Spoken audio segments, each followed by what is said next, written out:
বুঝলি বন্ধু, আজকে সকালে আমি জিমে ভর্তি হয়েছি।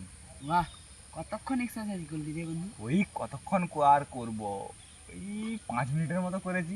মাত্র 5 মিনিট বন্ধু? আরে তোরা বুঝছো না জিনিসটা, প্রথমে যদি 5 মিনিটের বেশি করি তাহলে শরীর খারাপ করবে, ওই জন্যই 5 মিনিট করেছি। হ্যাঁ, তারপর কি করলি বন্ধু? তারপর তারপর জিমের ভিতরে বসে 1 ঘন্টা তোরা ঠান্ডা জল খেলাম। বন্ধু এটা আবার কেন? আরে তোরা বুঝছো না, শরীরটাকে ঠান্ডা রাখতে হবে তো। তাহলে জিমে ভর্তি হলি কেন বন্ধু? তোরা এসব বুঝবি নি, বলবো কি, বল। সেলফি ওঠার জন্য। বন্ধু সেলফিটা ভালো হচ্ছে।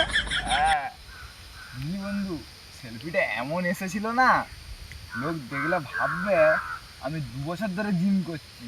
তাহলে সত্যিটা? সত্যিটা কেউ জানেনি, সত্যিটা জানে শুধু এই জিমের চেয়ারটা, যেটা এই সময় সব থেকে বেশি সময় আমি বসে থাকি। আমি তো জিমই করি। হ্যাঁ,